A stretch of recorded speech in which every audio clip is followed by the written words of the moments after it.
Hey guys, it's Fiona and welcome back to the channel. Today I am here to talk about two graphic novels that I have read recently and thoroughly enjoyed, and that is the Lunar Chronicles Wire and Nerve Volume 1 and Volume 2.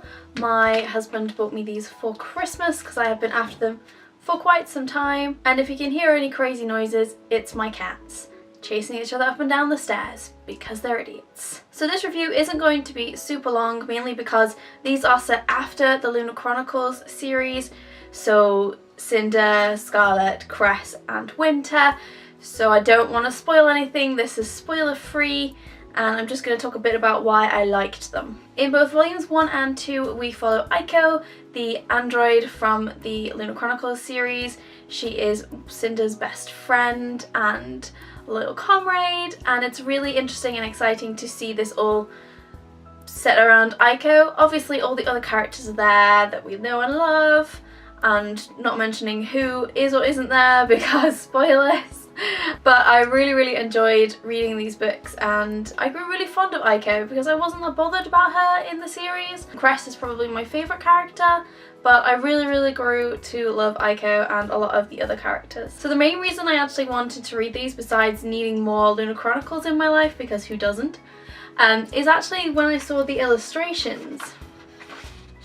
So the illustrations are all blues, a bit of black, a bit of white, and it just gives it this really amazing space vibe.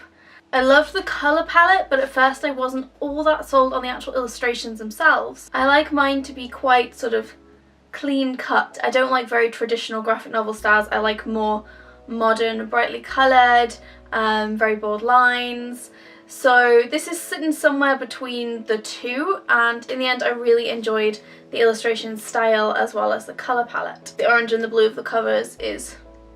I do love orange and blue together, they are amazing. Speaking of the illustration style, of course everyone interprets characters in books differently, and it did take me a while to grow used to this particular interpretation of the characters, because I see them very differently in my mind, but that might be just because of how much I have been subject to, say, Disney variations on these fairy tales.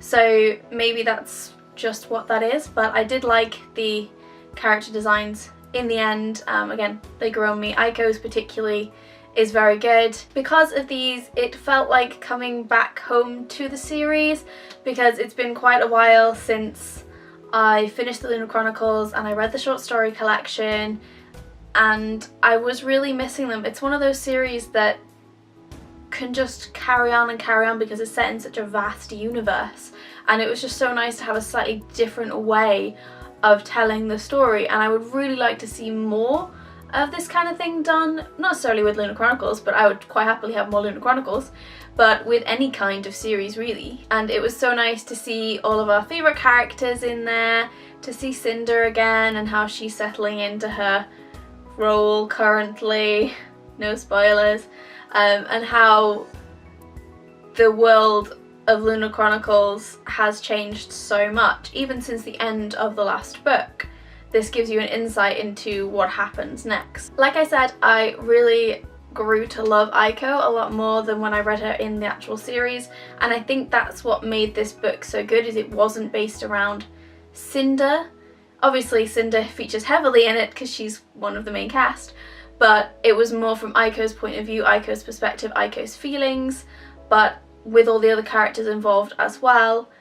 And I think that's really what makes it work, because if it was just from Cinder's point of view, I don't think we would have had the same kind of feelings and growth that we see within Aiko. Yes, she's an android, but she breaks the stereotype, she breaks the rules in this series about what an android is, and this just really hits that home. I'm not going to say much more than that really, except that I really enjoyed these, and if you haven't read them yet but you have read the Lunar Chronicles series, then you definitely need to read them. They're an absolute delight, and I gave them both a 4.5 out of 5 stars. I thoroughly enjoyed them, my first graphic novels of the year, and I think it was a great way to start my year. I hope you guys have enjoyed this video today. Hopefully I will have more videos going up in the coming weeks even.